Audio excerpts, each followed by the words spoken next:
¿No?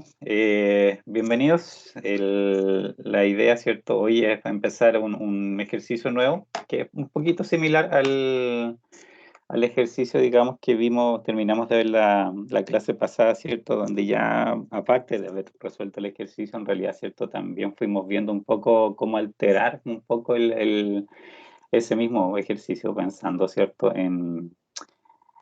Por una parte, recuperar la factibilidad, que era el primer problema que teníamos, ¿cierto? Y también testear a veces alternativas, que muchas veces, ¿cierto? Cuando uno se enfrenta a estos problemas, a uno no le interesa solamente la primera solución, que la solución óptima que da, porque uno parte con digamos, un modelo en particular, una cierta configuración o qué sé yo, pero también pasa que después uno quiere testear otras cosas, que hay, por ejemplo, ideas o suposiciones que uno en realidad quisiera igual probar a ver sus efectos. A veces hay decisiones políticas, de comerciales y cosas por el estilo que uno no tiene ni idea en qué van a resultar, obviamente.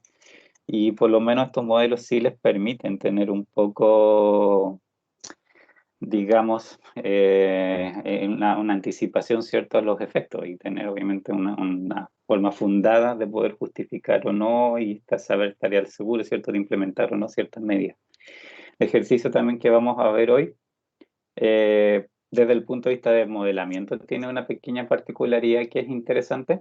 El resto yo creo que les va a ser bastante familiar porque se parece un poco en estructura a algunas cosas que hemos visto en los dos ejemplos anteriores, pero también tiene algo interesante en el resultado, que eso obviamente también interesa revisarlo porque es un resultado que desde otra perspectiva, ¿cierto? El ejercicio que vimos en la clase pasada era entre comillas raro porque no tenía solución y yo tenía obviamente que buscar la manera en que efectivamente tuviera solución.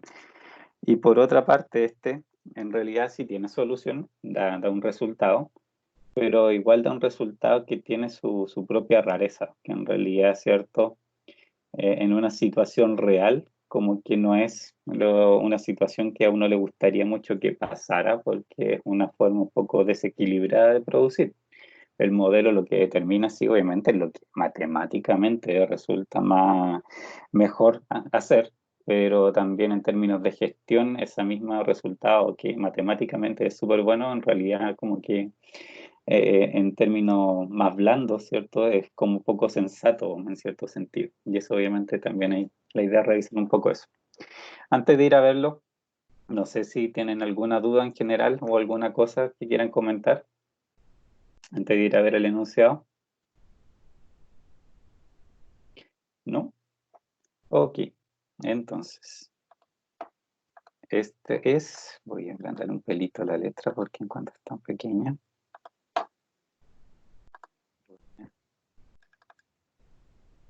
dividir pantalla también para irlo escribiendo y vamos a agrandarlo. Ya, ¿se ve bien ahí el enunciado? ¿Se ve en primer lugar? Sí, profe.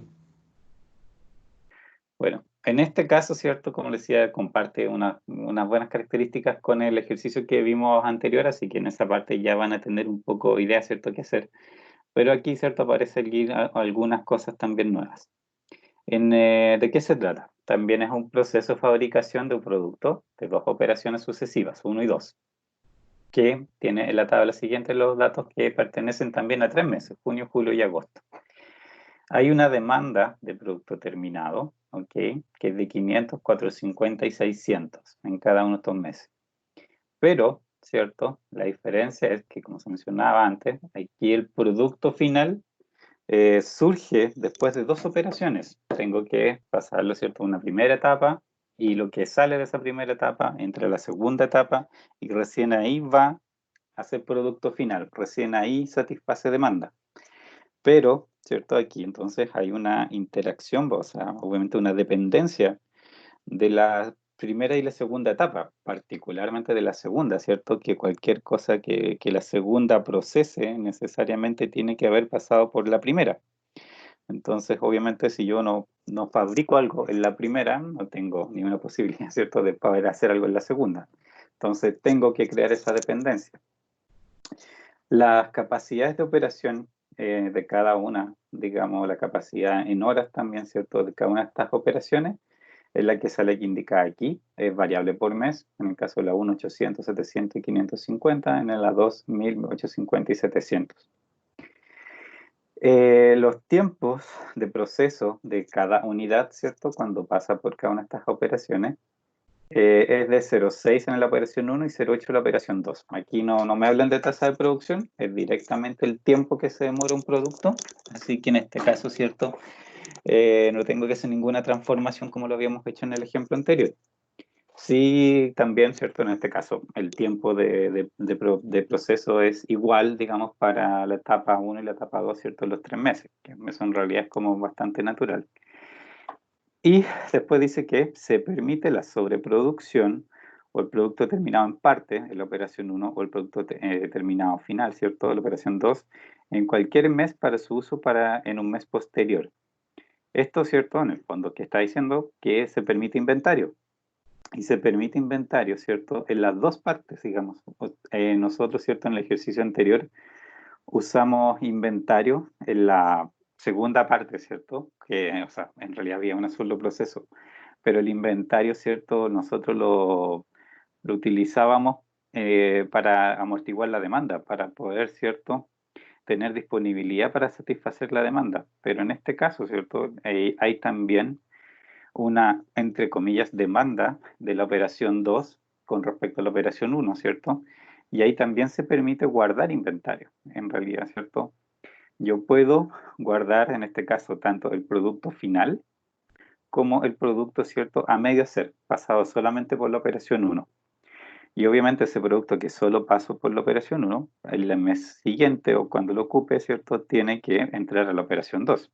No tiene obviamente sentido que volverlo a procesar por la 1, eso ya lo hizo, simplemente lo paso a la siguiente operación.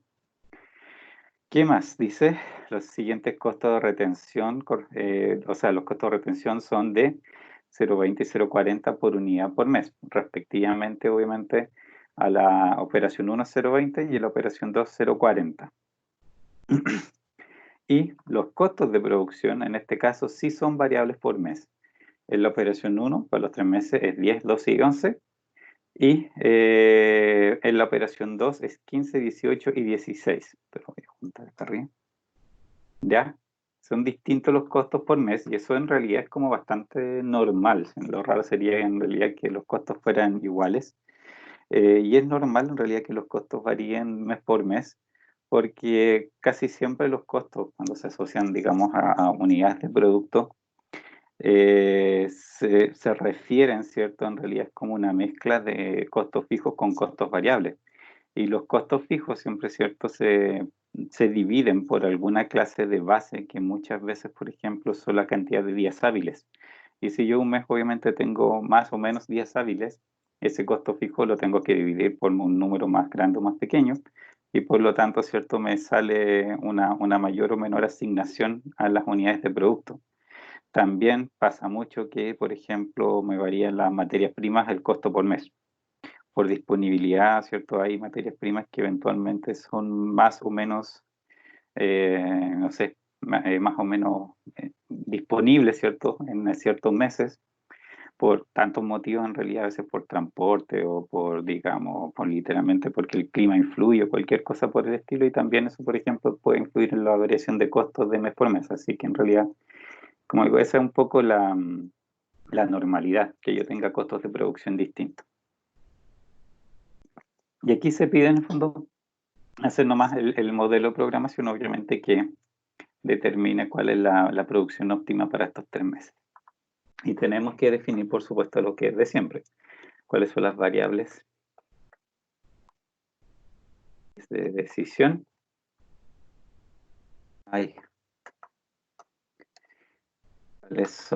¿Cuál es la función objetivo? ¿Y cuáles son mis restricciones?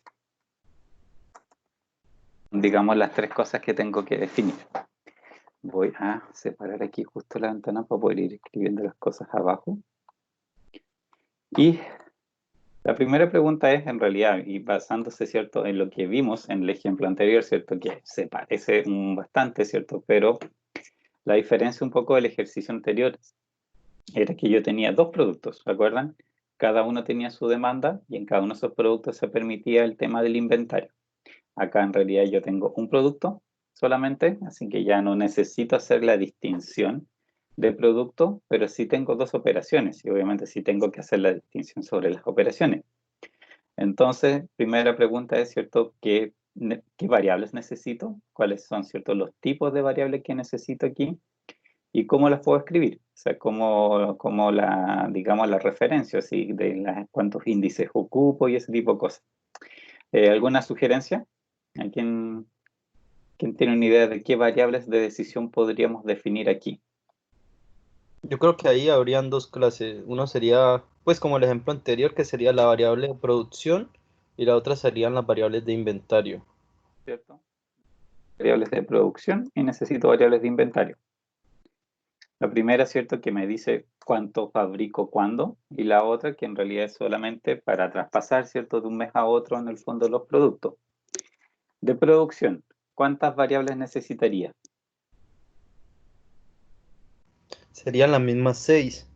O sea, Sí, 3 para la operación uno y 3 para la operación 2 en cada mes.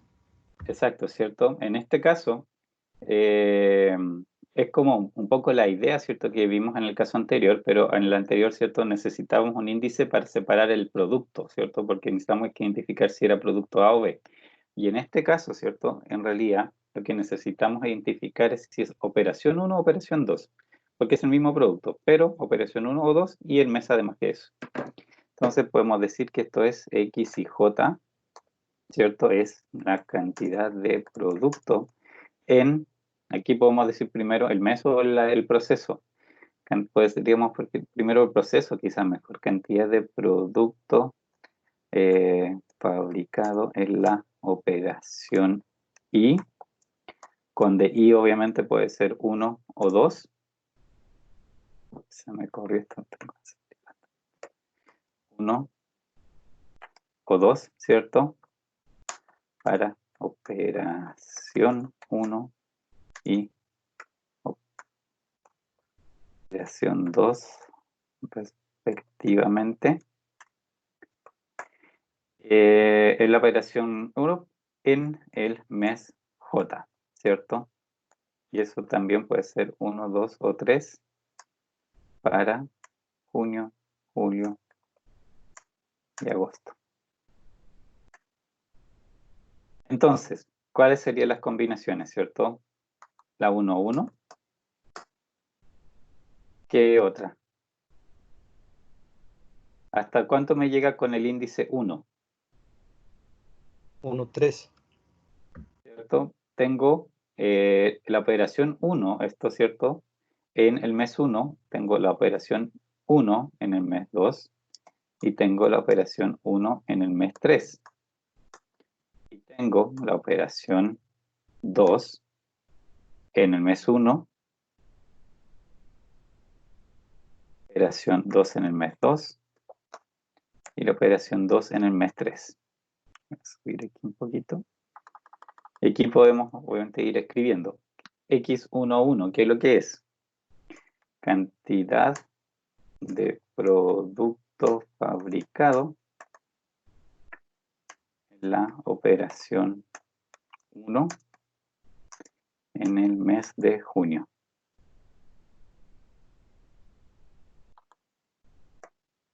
¿Cierto? Primer índice me dice qué operación. Segundo índice me dice el mes. Y aquí esto, bueno, lo copio porque en realidad el resto de las otras definiciones que tengo hacia abajo son iguales, pero solamente me cambia el mes, ¿cierto? Aquí es lo mismo, aquí es lo mismo, pero esto es para julio y esto es para agosto, ¿cierto? Porque voy conservando el primer índice que me dice qué operación y voy cambiando el segundo índice que me dice, ¿cierto? En realidad qué meses. Acá abajo es similar, pero lo que tengo que cambiar es la operación. Cantidad de productos fabricados en la operación 2, primer índice, en el mes de junio, que es el segundo índice. Esto ahora también lo puedo ir replicando, pero cambiando los meses. julio y agosto. Y tengo, ¿cierto?, las 6 variables que me representan la parte de producción. Estas variables, ¿cierto?, serán en el fondo las que van a consumir también las horas que tengo de capacidad en los distintos meses. Y necesitaba 6, obviamente, porque también tengo 6 capacidades distintas. Entonces, recuerden que siempre una de las guías que uno tiene que fijarse para efectos de decidir cuántas variables usar, también es ver, ¿cierto?, los recursos como los tengo presentados, cuán separados están, porque si necesito realmente eh, hacer uso de esos recursos de manera separada, también obviamente las variables tienen que estar separadas de tal manera que pueda individualizar, ¿cierto?, ese gasto puntual, que en este caso, ¿cierto?, son las capacidades por mes y por operación. Cuando hay alguna clase de agregación o qué sé yo, ahí obviamente ustedes podrían hacer eventualmente algo diferente, pero acá no, son necesarias las 6 variables. Las de inventario, ¿cómo serían? ¿Cuántas necesito? ¿Y cómo podrían ser su descripción? También siguiendo la misma idea, ¿cierto? Estamos bastante cerca también de la idea de producción con las de inventario, ¿cierto? Representan algo muy similar. ¿Cómo serían? Deberían ser las mismas 6, pero con la I, profe. Y Ya, pero, 1, y 1, y ya, 2, y 3. por ejemplo, hagamos 1-1. ¿Qué representaría eso? El mes de junio y la operación 1. ¿Cierto? Podría ser el inventario de la operación 1 a fines del mes de junio. ¿Ya? Y podríamos hacer 1-2. Es el inventario de la operación 1 de nuevo, porque estoy usando el primer índice 1 a fines del mes de julio. La pregunta es, ¿necesito la otra? ¿Se acuerdan que en el caso anterior también llegamos a ese punto? De que en realidad nosotros tuvimos 6 variables de producción, pero solo 4 de inventario. ¿Se acuerdan por qué tuvimos 4 de inventario, no 6? Porque solamente el horizonte iba hasta agosto, no sabíamos más allá. Claro, ¿cierto? Porque por una parte no me están pidiendo que deje inventario, y como no me están pidiendo que me deje inventario a fin de este periodo de planificación, aunque yo considerara la variable, aunque la creara y la pusiera en el modelo, y algunos de ustedes pueden hacer la prueba, donde digamos el modelo precisamente no hace ninguna exigencia con respecto a esa variable, la va a tarear a cero, porque la función obviamente me va a tratar de minimizar costos, y una variable que de ninguna manera está obligada a tener un valor distinto de cero, por supuesto que va a preferir dejarla en cero para minimizar sus costos respectivos. Así que aquí, aunque nosotros creáramos esta I sub 1.3, que teóricamente y la pusiéramos y todo, obviamente el modelo también la va a dejar en cero, porque no le sirve, porque no cumple ni una función. Como les decía también la otra vez, pues hay modelos donde sí exigen dejar en particularmente cierto inventario al final como entrada un poco para el siguiente proceso de planificación. Muchas veces en realidad esto igual, aunque están planificando 3 meses, se replanifica todos los meses y a veces se replanifica más seguido todavía. Y en esos casos, ¿cierto? Ahí yo voy un poco haciendo el enganche mes por mes, pero siempre es normal, digamos, dejar de alguna manera un pequeño inventario para hacer el puente con la parte que sigue, digamos, de la planificación, ¿cierto? Por distintas variaciones, sobre todo si yo sé en el tiempo cómo se comporta digamos, mi demanda anual, yo eventualmente igual necesito ir haciendo esos puentecitos, pero en este caso obviamente no es necesario y solo por eso no los vamos a incluir. Sí necesitamos la I2.1 y la I2.2, ¿cierto? Que ahora se refieren a la segunda operación. Y la descripción sería, es esa que está ahí, pero es inventario de la operación 2 a fines del mes de junio. Y en el caso de la I2.2, primer índice 2 me dice que es la operación 2 y el segundo índice 2 me dice que es a fines del mes de julio. Pasa lo mismo con la I2.3. Podrían agregarla, podrían incluirla en las ecuaciones y no les va a hacer absolutamente nada al no tener ni una exigencia. Esto porque, ojo, porque un problema de minimización pasa eso, ¿ok? Que por ejemplo, si hay una variable que ustedes tienen, es la función objetivo, y que tiene un costo, pero es que las restricciones no está obligada a hacer nada en particular, en esos casos el software, obviamente el método, decide dejarla en cero, porque eso minimiza costos. Si lo hacen con un problema de maximización, ojo, que ahí el efecto es todo lo contrario. Si digamos, el software se encuentra una variable que está en la función objetivo, aportando la función objetivo con un coeficiente, por ejemplo, positivo, que obviamente si toma un valor va a subir esa maximización que ustedes están tratando de hacer, al no tener, obviamente, restricción, hace todo lo contrario, pues la tira infinito, porque si no tiene límites para crecer debido a una restricción, obviamente que lo mejor que puede hacer para maximizar es precisamente hacerla infinito. Así que el efecto es todo lo contrario. Si esto fuera inventario y están maximizando, sí, ahí hay que, digamos, bueno, incluirla obviamente si es que tiene también un sentido, si es que finalmente la variable tuviera, digamos, un valor final. Así que ojo sí con eso, cuando hay variables entre comillas libres, tienen que fijarse si es maximización o minimización, porque eso cambia obviamente el comportamiento. Función objetivo. Tenemos, ¿cierto? Por ahí los datos. Ya obviamente vimos, ¿cierto? Que esto es minimizar, ¿cierto?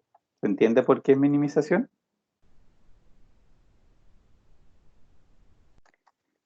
¿Por qué digo que es minimización? ¿Cuáles son los datos que tengo para trabajar? La reducción de costos. ¿Cierto? En el fondo tengo puros costos y por eso se desprende en el fondo que es minimización. ¿Cómo sería la función objetivo?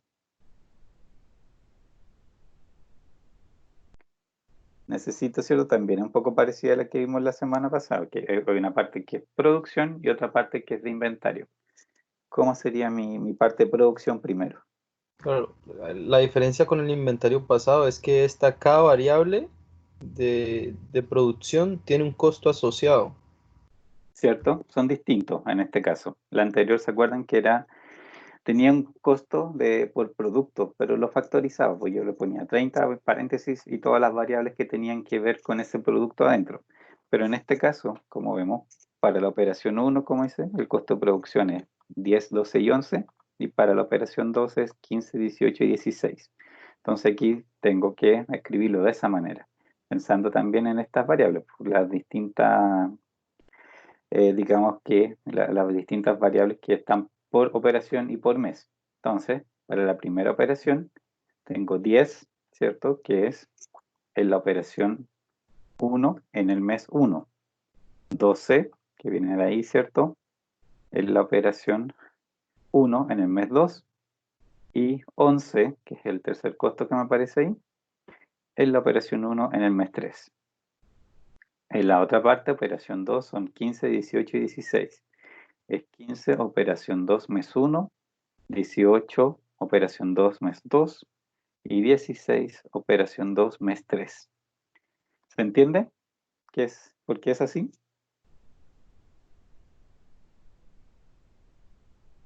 ¿Sí? ¿No? Es más o menos cierto, siguiendo un poco la misma lógica que vimos la otra vez, pero con la diferencia que aquí los costos sí son diferentes por mes. Ya a esto le tenemos que sumar los costos de inventario. Y aquí sí los costos de inventario, ¿cierto? Son iguales mes por mes, ¿cierto? No dependen del mes, sino que depende solamente de que sea la primera operación o la segunda operación. Entonces aquí yo sí puedo factorizar un poquito y doy 0,2 por el 0,2 es el costo de la operación 1. Entonces es el mes operación 1 en el mes 1 y operación 1 en el mes 2. Y 0,4 el costo del inventario de la operación 2. Entonces, mis variables involucradas son la operación 2 en el mes 1, la operación 2 en el mes 2.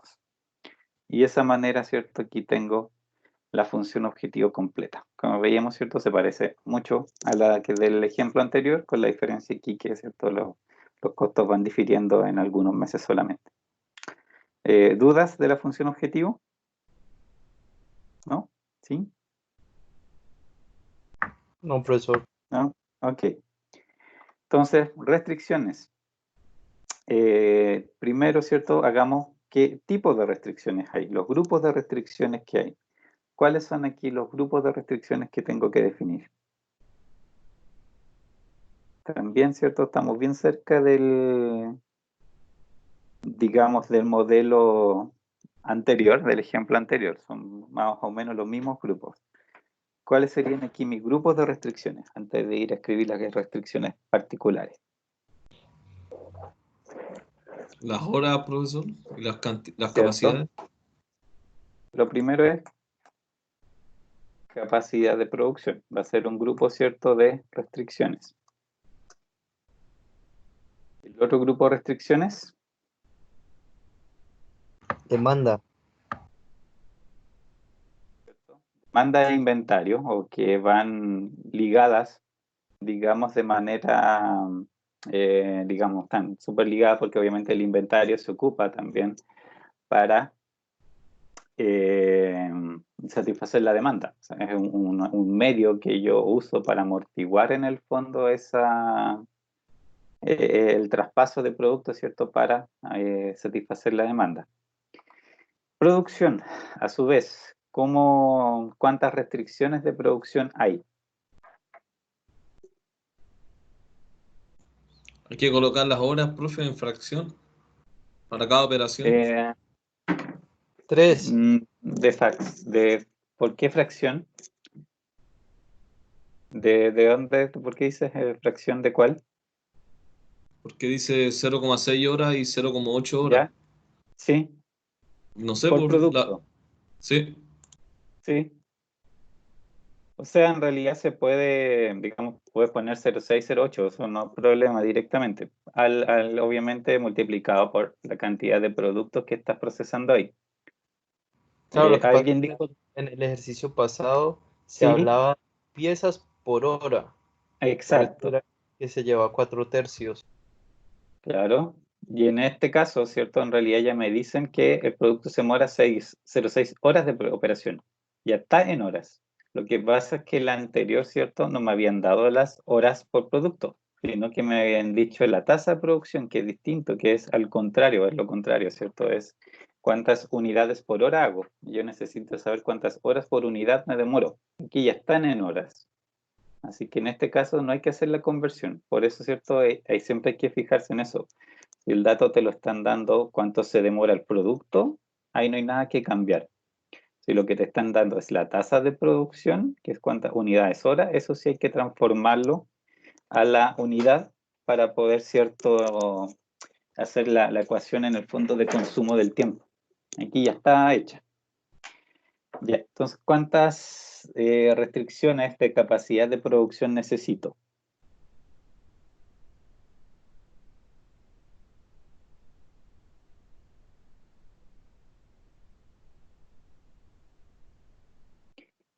¿Cuántas hay? Estas restricciones son súper chicas. 3, profe. ¿Ya? ¿Cuáles serían? 800, 700 y 550 en la operación 1. Ya, pero, ¿y la operación 2? 1850 y 700. Ya, pero también tiene sus tres, ¿cierto? O sea, en realidad son tres Claro. por operación, pero en total digamos, en capacidad son 6 restricciones, ¿cierto? Son 3 y 3, son por operación 3 y 3. Entonces, sí puedo decir Sí. operación 1 y operación 2.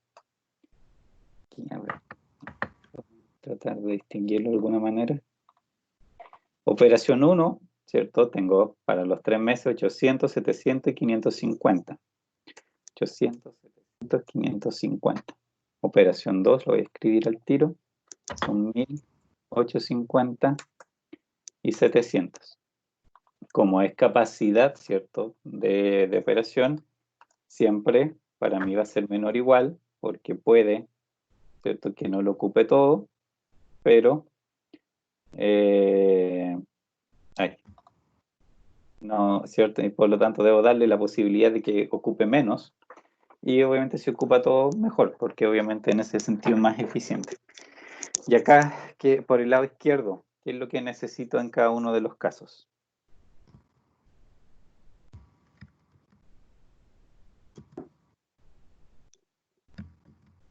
En el caso de ese 800, ¿cuál es la variable que va por el lado izquierdo?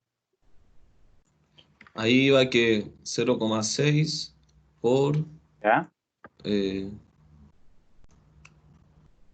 vienen las variables X1, ¿no? ¿Ya? Sí, pero ¿con qué índice? X11 ¿Cierto? más Es, X12, ¿o no? no, Ah, no, no, está X11, solamente, exacto, sí, está solo en la operación 1, esto cierto es operación 1 en el mes 1, así que solamente X11 y obviamente el 0,6, que es lo que se demora. Y ese coeficiente 0,6 es igual para también las otras restricciones. Aquí en este caso, ¿cierto? Lo que se demora no depende del mes, solo de la operación, así que repito el 0,6, ¿cierto? Y aquí, en las otras restricciones, en el 700 es de la operación 1 en el mes 2, y por lo tanto, ¿cierto? Esto es X12, y la 550 es operación 1 en el mes 3, así que también aquí es X13. Y solamente eso, es tan directo como eso, o sea, las variables ya estaban lo suficientemente atomizadas, entre comillas, como para hacer uso directo en el fondo del tiempo, vía, ¿cierto?, a través del coeficiente que corresponde, pero no necesitaba ni sumar ni hacer ninguna otra clase de unión con ninguna cosa. Con la misma lógica, la operación 2, ¿cómo sería? ¿Cuáles serían mis restricciones de operación 2? 0,8 X21. X21 por el mes 1 de la operación 2, de nuevo 0,8, ¿cierto? Y operación 2 en el mes 2 y 0,8 operación 2 en el mes 3. Ahí, ¿cierto? Tengo las 6 restricciones que tienen que ver con la utilización de la capacidad de operación. ¿Dudas de esta parte? Antes de ir a ver la parte de inventario. ¿No? Ok. Eso por la parte de las capacidades de operación. Eso ya lo tengo cubierto. Esto quiere decir ya el modelo, ¿cierto? No va a tratar de usar capacidad que no tengo.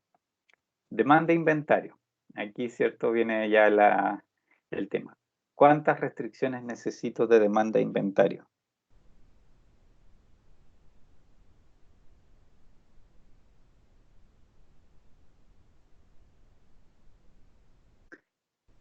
¿Cuántas? ¿Y cómo son las formas? Obviamente ahí los meses me influyen en un poco en definirme la cantidad, pero además de eso, ¿cierto? ¿Cuántas necesitaría?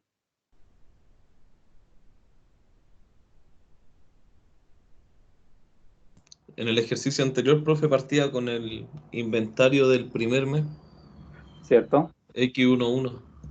¿Cierto? Y Ahí ese era ahí. primero tengo que pensar, bueno, tengo de demanda final 500, 450 y 600. ¿Cierto? Esa es mi demanda final. En este caso, también, ¿cierto? No me dicen nada que tengo la posibilidad de no satisfacer la demanda, por lo tanto eso me obliga a que esto sea igual, ¿cierto? Y de esa manera yo voy a estar obligado a que esta demanda se satisfaga. El tema es, y la otra vez, ¿cierto? Lo construimos pensando desde el principio. En el primer mes, ¿cierto? Aquí podemos poner al lado de acá, que esto se refiere a junio. Esto se refiere a julio. Y esto se refiere a agosto. ¿Cierto? Entonces, primer mes. Acuérdense que aquí la estructura de estas variables siempre era por el lado izquierdo, de lo que todavía no he escrito, yo voy, ¿cierto?, indicando lo que tengo disponible para usar para satisfacer la demanda. O sea, son mis fuentes de producto. Donde, ¿cierto?, lo más básico siempre va a ser, por supuesto, lo que yo pueda fabricar, ¿cierto? Pero además de eso, también tengo que considerar el inventario que puedo haber venido arrastrando de antes. En este caso, ¿cierto? partimos la otra vez este ejemplo con el tema de que no me indican que yo parta con un inventario, ¿cierto?, desde antes, y por lo tanto el primer mes por lo menos, mi única posibilidad, ¿cierto?, es en el fondo fabricar. ¿Y cuál sería esa variable que me indica la fabricación en el primer mes? Estamos, acuérdense. Ah, ya, buena pregunta. X11. ¿Seguro?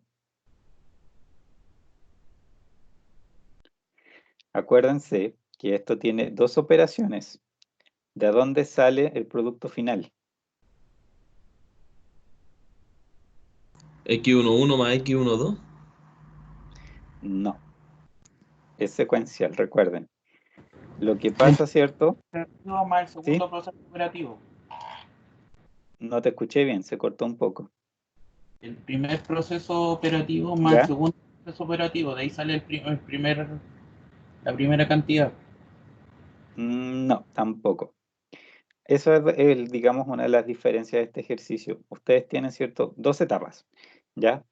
Un producto que pasa por una primera etapa, ¿cierto?, una primera operación, en realidad lo único que hace es quedar a medio terminar, pero, ¿cierto?, ese producto no es en el fondo vendible y no tiene ningún otro propósito o uso más que ser introducido, ¿cierto?, en la segunda etapa.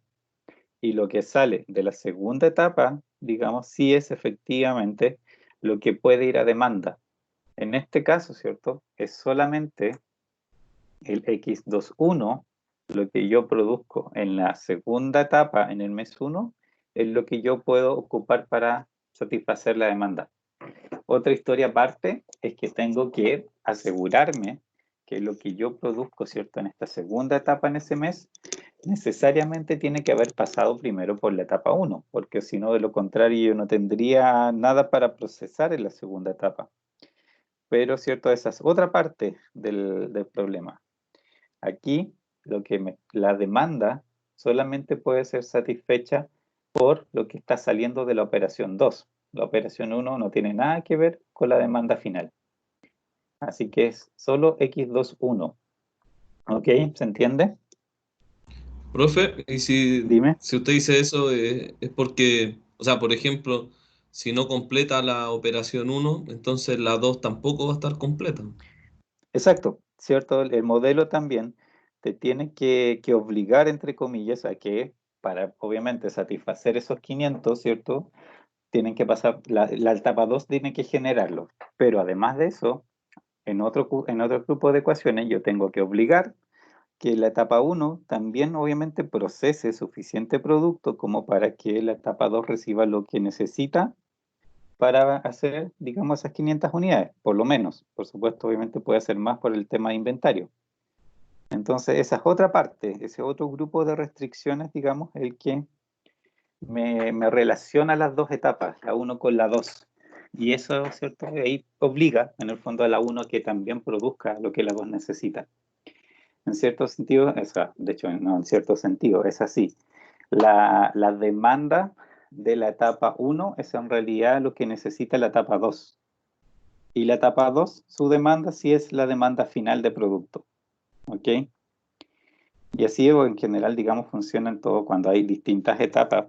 Siempre, digamos, la dependencia va de esa manera. O sea, la demanda de una etapa siempre es la etapa que sigue. Y de esa manera yo las relaciono de modo de asegurarme, obviamente, que el modelo, entre comillas, va tirando la producción hacia atrás, porque efectivamente todos hacen lo que se necesita para que la última etapa tenga también cierto lo que le corresponde. Ya vamos, obviamente, después de este grupo de restricciones, vamos a llegar a las restricciones que representan eso, que hay que agregarlas, pero aquí solamente estoy pensando que el producto final sale de la etapa 2 y eso sí tiene relación con lo que el mercado me dice y lo que el mercado necesita. Ya, mes 1. Los 500 pueden venir de la producción de ese mes. ¿Qué más puedo hacer también ese mes? Hay algo ahí todavía que me falta, ¿cierto? Sumar ¿Qué es el lo que inventario. podría? ¿Cierto? Una de las posibilidades que existía, por supuesto, que obviamente es una posibilidad, pero obviamente la tengo que incluir como variable para que digamos, el modelo analice si es que conviene, es que aquí yo agregue la variable de inventario de etapa 2 en el mes 1.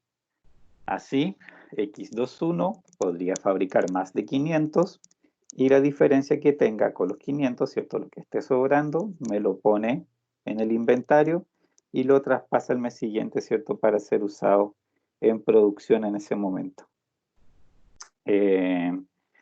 Cuando hice esto, ¿cierto? Cuando vimos digamos, el inventario, ¿cierto? En el momento que yo lo recojo, implica necesariamente que yo también lo tengo que dejar disponible para su uso en otra parte, ¿cierto? El inventario siempre recoge en una parte y deja en otra. En este caso, ¿cierto? En el mes de junio está recogiendo y en el mes de julio lo está dejando disponible.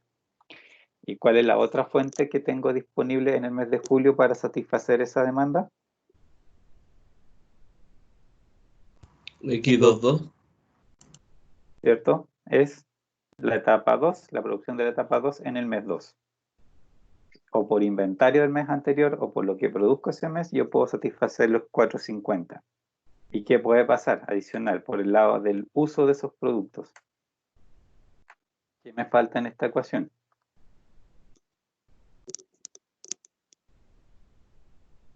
Inventario.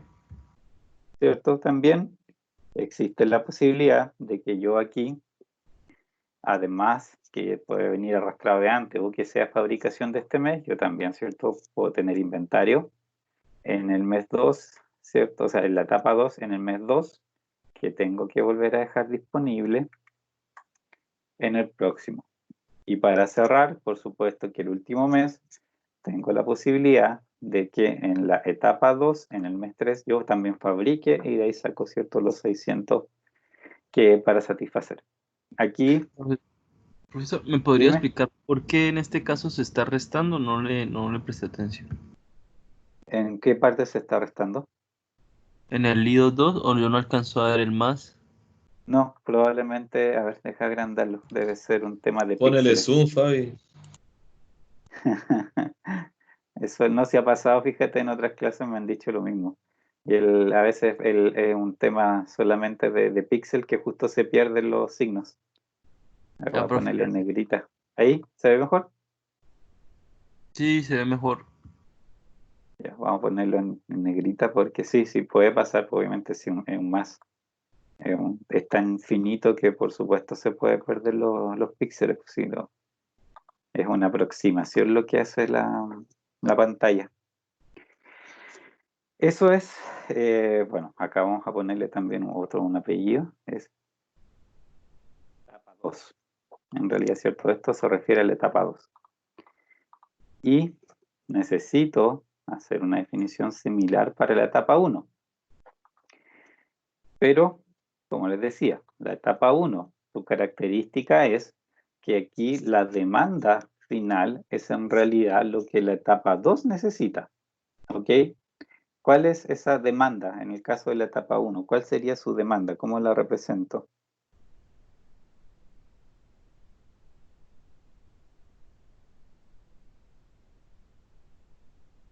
Aquí no son números finales, pues otra cosa lo que va ahí. O sea, sería como el X11.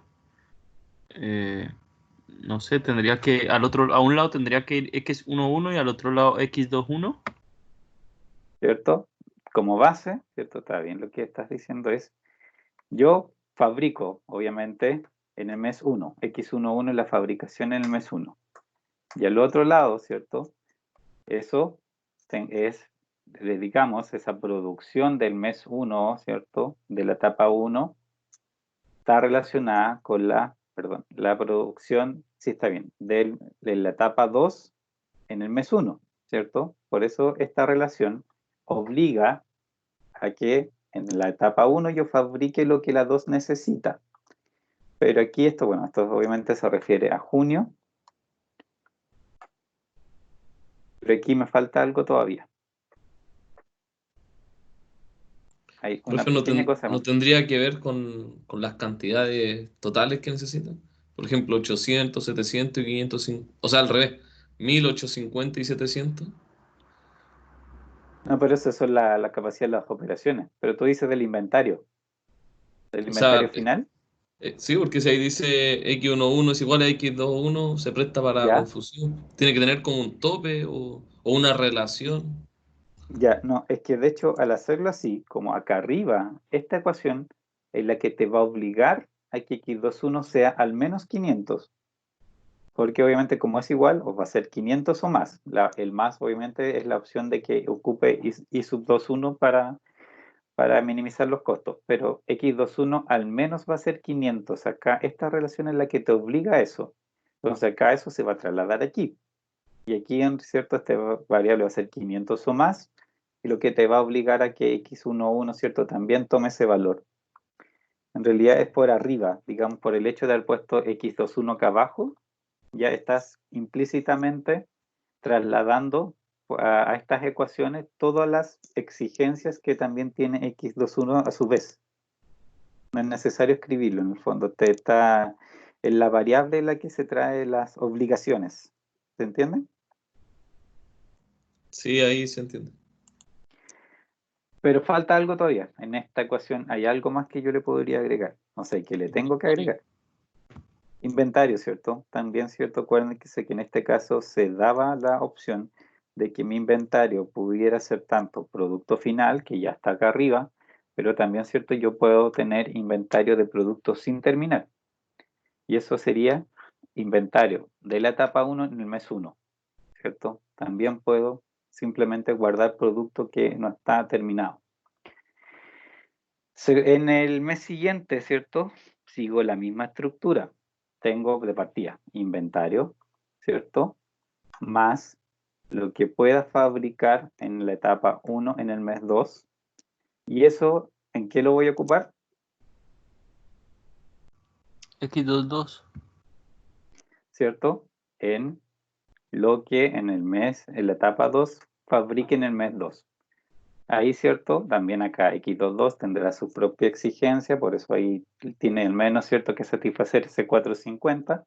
La diferencia acá arriba, ¿cierto? Es que tiene la ayuda del inventario. Algunas de estas dos variables o las dos en conjunto son las que tienen que lograr ese 450.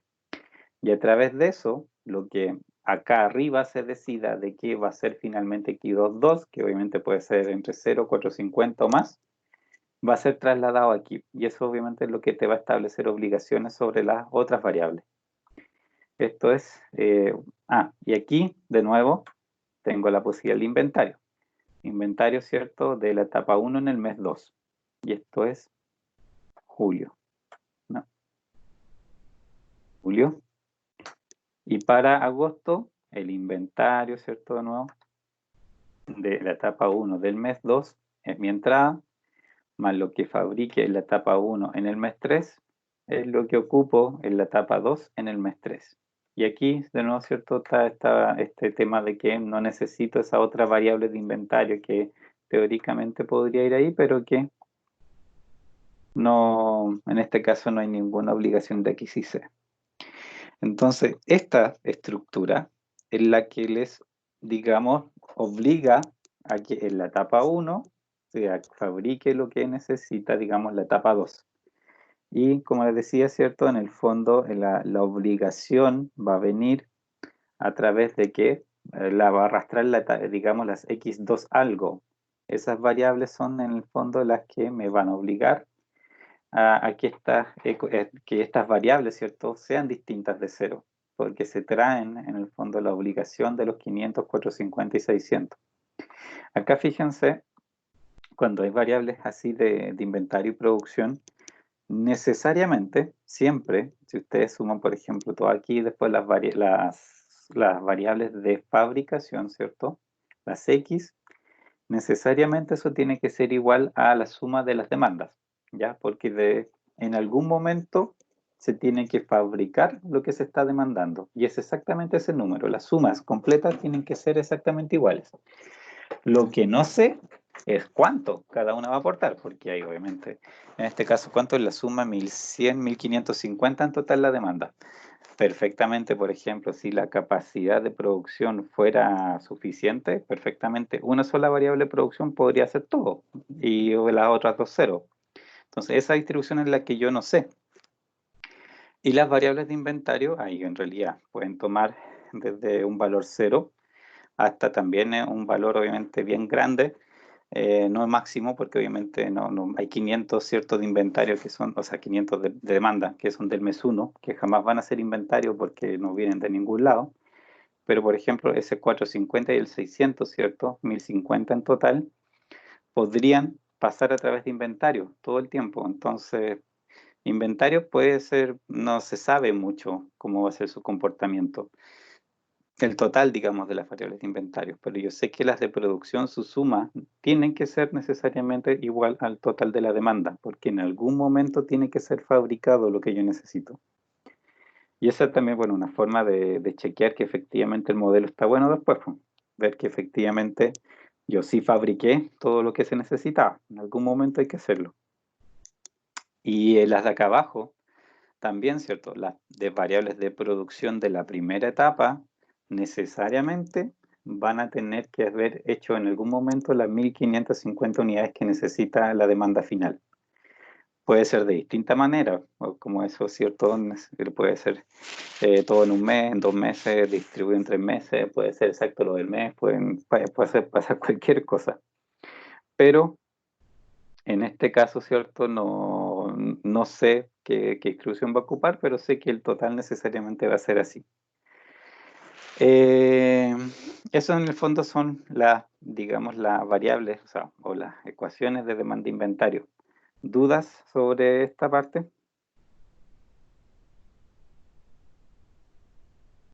No, profesor. ¿No? Ya. De esto, a ver, que algo les iba a decir. Ah, sí, porque falta un pequeño detalle, una formalidad. ¿Cuál es la formalidad que me está faltando? X y J igual a 0. Exacto, cierto. Siempre es necesario. X y J mayor o igual a 0 y sub y J mayor o igual a 0. Y en los dos casos, ¿cierto? 0. Tengo que decir que I toma los valores 1 o 2 y J toma los valores 1, 2 o 3. Esto también lo copio, por supuesto, arriba porque son los mismos índices.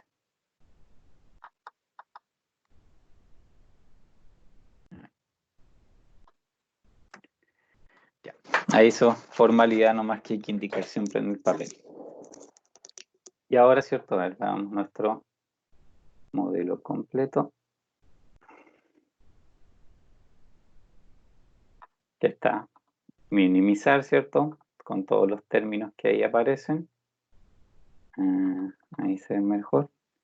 Con restricciones de capacidad, 6 restricciones, ¿cierto? 3 por etapa. Y también demanda de inventario, 3 restricciones en cada caso para operación 1, operación 2, digamos, y obviamente eso también relacionado con la demanda final y la dependencia entre las etapas. Al final tengo 12 restricciones más la función objetivo. ¿Dudas del enunciado antes de ir a introducirlo a algún software? Estamos justito con el tiempo para alcanzar a, yo creo, introducirlo y correrlo. Aunque depende también en qué software lo introduzcamos. ¿En qué prefieren hacerlo hoy? ¿Excel o Lingo?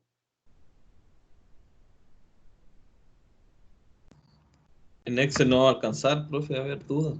Sí, como lo más probable es que en Excel no alcancemos porque estamos medio justos.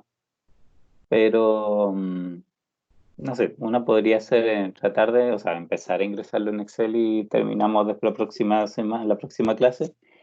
O realmente lo escribimos completo en Lingo que sí alcanza y vemos el resultado. Como prefieren. ¿Qué preferirían? También depende qué cosas estén usando más ustedes. El Excel. El Excel se ¿Sí? ocupa más. Ya. Bueno, entonces empecemos, lo introducimos en Excel también, ¿cierto? Ya hemos visto un poco de cuál es la estructura en el fondo que usamos, así que podemos también andar un poco más rápido. Vamos, entonces, de todos modos, en todo caso, en ningún caso el ejercicio podíamos finalizarlo hoy día porque hay hartas cosas que analizar, como les decía en este caso particular. El resultado tiene ciertas características que igual hacen que uno necesite, entre comillas, hacer modificaciones para ver cómo reacciona frente a esas modificaciones el problema. Como decía, en este caso sí tiene solución, pero la solución desde una perspectiva de gestión no es precisamente la que uno quisiera. Y ahí hay que hacer algunos arreglitos como para ver o entender también dónde yo necesito a veces cambiar costos, dónde me convendría, por ejemplo, ahorrar cosas para que también mi solución fuera mejor, cuando tuviera una solución más sensata que la que va a mostrar. Aquí. Esto es error mío, nada que ver, Dingo. Quiero copiar en realidad el modelo, ¿cierto? Quiero copiar aquí, no, ya, es solamente, ¿cierto?, para verlo, pero no, todo lo que está de más. Dios. No, ya pues lo hago mejor, esto va a mover mucho. Parece que está un poco grande, pero ¿se alcanza a ver bien esto? Porque en realidad, como digo, estoy solamente escribiendo ahí para efectos de poder ir viéndolo, digamos, los coeficientes. Pero ¿se alcanza a leer? Ya. Recordemos en Excel, ¿cierto? Necesitamos, primero que nada, definir todos los datos que tienen que ver con la función objetivo. Y eso, primero, ¿cierto?, tiene que ver con los coeficientes y también con los espacios en blanco que tengo que dejar para todas las variables. Yo tengo en este caso, ¿cierto?, las 6 variables que tienen que ver con producción, así que aquí, ¿cierto?, ya tomo 6 espacios. Y aquí, ¿cierto?, me quedé corto porque necesito también espacio para las 4 variables de inventario. 1, 2, 3, 4. Aquí tengo, ¿cierto?, 10 columnas que van a ser, ¿cierto?, destinadas para cada una de las variables. Hago la tabla completa. Esto lo puedo hacer un poco colores más. Tenemos. Y aquí, ¿cierto?, esto va a ser para x11, x12, x13, x21, x22, x23. Y las inventarios y sub 11, y sub 12, y sub 21, y sub 22. Eso, ¿cierto?, era parte de la estructura. Una columna por cada una de las variables que participa en la función objetivo. La fila de coeficientes, ¿cierto?, van los coeficientes que corresponden a cada una, ¿cierto?, de estas variables, que en este caso, ¿cierto?, es 10, 12, 11 para las x1 algo, es 10, 12 y 11. Las 2 algo, ¿cierto?, son 15, acá están, 18 y 16. 15, 18 y 16. Las de inventario de la etapa 1 son 0,2 y las otras son 0,4. Aquí entonces 0,2, 0,2, 0,4 y 0,4. Y esos son, ¿cierto?, mis coeficientes para cada una de estas variables, ¿cierto?, en la función objetivo. Ahí está, ¿cierto? Acuérdense que Excel en ese sentido es medio tonto. No hace, digamos, cuando yo factorizo, como usé el paréntesis, ¿cierto? En realidad aquí sí le tengo que ir indicando a cada una de las variables lo que corresponde. No puedo, ¿cierto? Digamos, no hace las reducciones de datos que hace Lingo, que obviamente son bastante más, en ese sentido, son más ventajosas. Y el otro que me exige Excel es dejar el espacio para cada una de estas variables en blanco, ¿cierto? Que ahí están las 10 celdas que van a recibir finalmente el valor, ¿cierto?, de estas 10 variables. Una, ¿cierto?, celda por cada una de estas variables. Y ahí Excel será el que me escriba, ¿cierto?, la información. La otra parte que tengo que definir yo es mi función objetivo. ¿Se acuerdan? Que esa era lo otro que, digamos, como parámetro solver exige de entrada, es una celda donde esté calculada la función objetivo. ¿Y se acuerdan cómo era la fórmula que estábamos usando? Sumar producto. ¿Cierto? La suma de producto. Era nuestra fórmula que nos permitía en realidad hacer lo que está haciendo acá la función objetivo, que es el 10 por la variable, más el 12 por la variable, más el 11 por la variable y así sucesivamente. Y eso, una sola fórmula nos podía dar hacer todo el trabajo. Son todos los coeficientes por todos los espacios donde las variables estarán. C3 a L3 y C4 a L4. Y va multiplicando todos los pares y esos resultados los suma. Enter. Esto que me da 0 porque tengo las variables los espacios de las variables vacíos. Si queremos comprobar, siempre es bueno comprobar que obviamente les da lo que corresponde. 83,2. Como sé que es eso, selecciono todo esto, ¿cierto? Y voy a ver acá abajito la autosuma de Excel, 83,2. Y que ahí saben que efectivamente está bien. Recuerden que suma producto me genera errores cuando los parámetros que están ingresados no son del mismo tamaño, ¿ya? Ahí genera un error. Y la otra forma que genera un error en realidad es que parte de los parámetros que ustedes les ingresaron no son números. También obviamente eso que si tratan de multiplicar letras, por supuesto que no lo va a entender y les va a avisar que están multiplicando algo que no corresponde. Pero digamos la fórmula, mientras encuentre que las dos cosas son del mismo tamaño, o sea, interprete que tienes los pares que necesita para multiplicar, lo va a hacer. Y ahí, ¿cierto? Viene el peligro de que ustedes podrían eventualmente, por ejemplo, haber corrido la fórmula. Si están seleccionando los 10 coeficientes arriba, pero acá abajo partieron del segundo y terminaron uno después, ahí lamentablemente, ¿cierto? Excel no les va a avisar que ustedes se equivocaron. Va a ver, tengo 10 y 10, perfecto, y va a multiplicar. Así que por eso es bueno hacer esto y comprobar, obviamente, de alguna manera que efectivamente el resultado que está ahí corresponde a la operación. Eso por la parte de la función objetivo. ¿Dudas de eso antes de hacer la parte de las restricciones? ¿No? Bueno, vamos a hacer entonces toda la sección de las restricciones. Ahí me amplío un poquito, ¿cierto? Porque voy a necesitar en realidad acá un poco más de espacio. Tenemos que hablar de las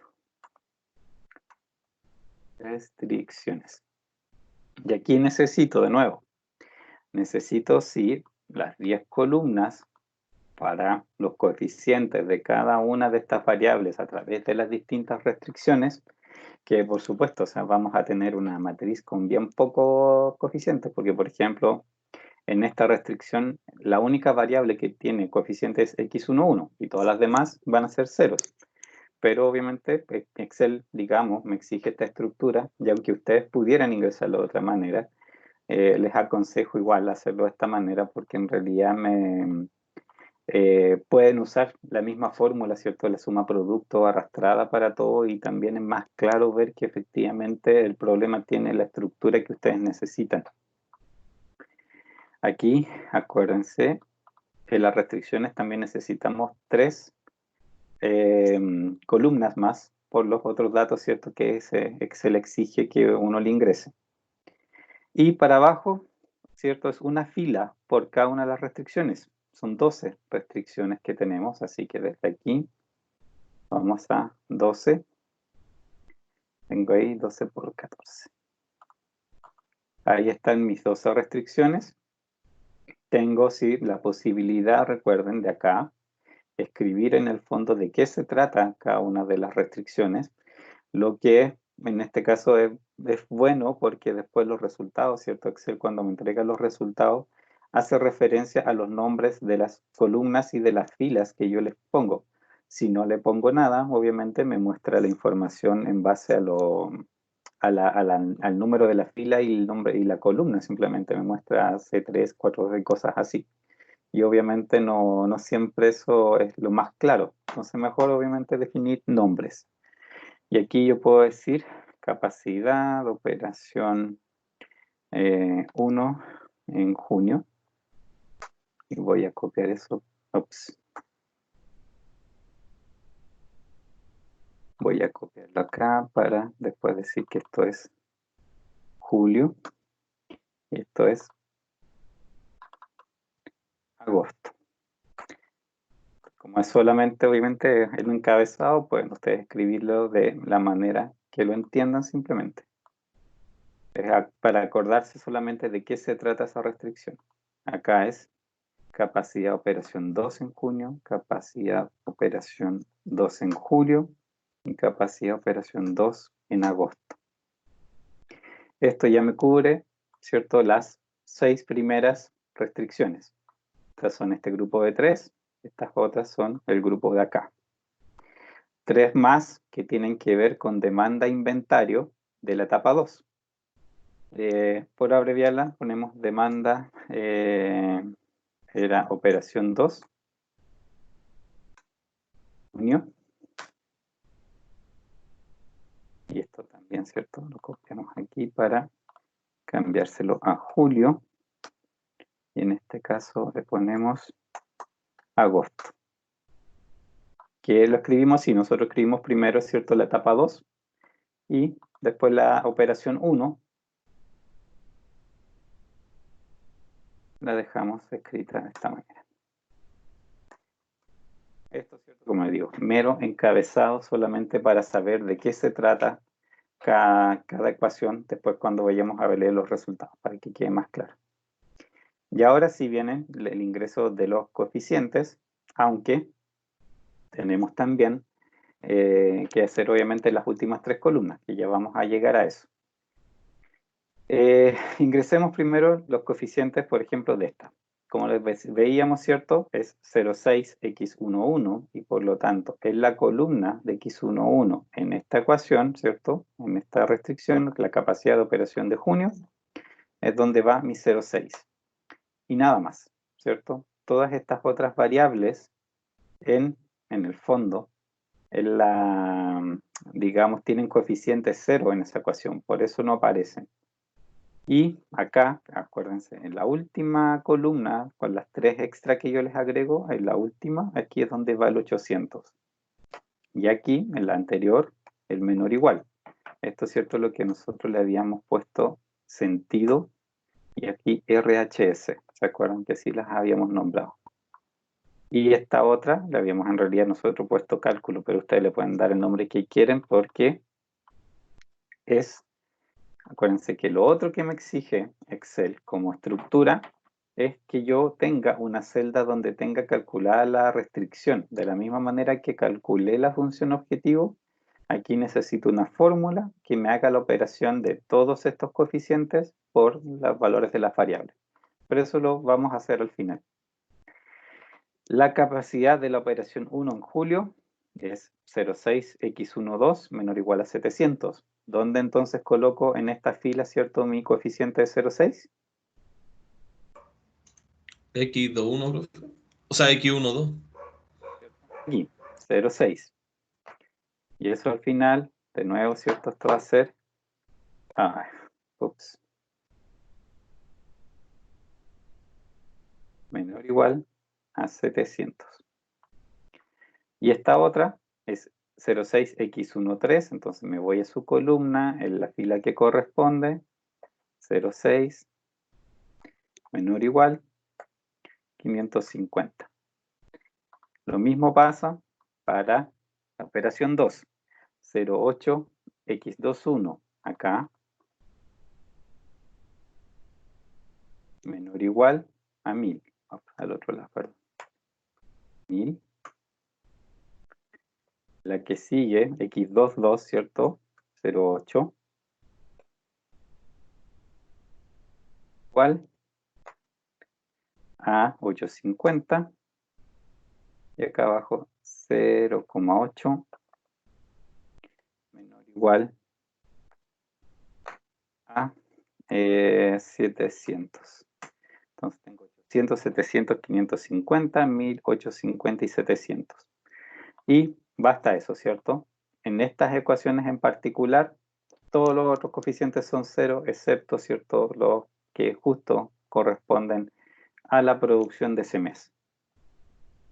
Ahora tengo que agregar esta otra parte, ¿cierto? Pero aquí, ¿cierto?, es donde Excel me obliga a hacer un pequeño ajuste, y que recuerden que Excel entiende digamos, el orden de las ecuaciones como con todas las variables en el lado izquierdo. Entonces, la i sub 21, ¿cierto?, que está ahí, la tengo que pasar, ¿cierto?, al lado izquierdo, como menos i21, ¿cierto? Me va a quedar x21 menos i21 es igual a 500. La tengo que escribir así. Aquí Excel, de hecho, se comió una parte de una variable. Lo escribió bastante más allá. A ver, déjenme arreglarlo.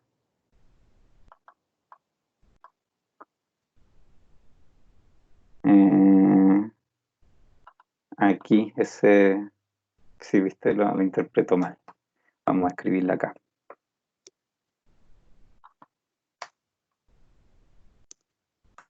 Ahí sí, falta una de inventario, se fijaron, la había interpretado como una fórmula.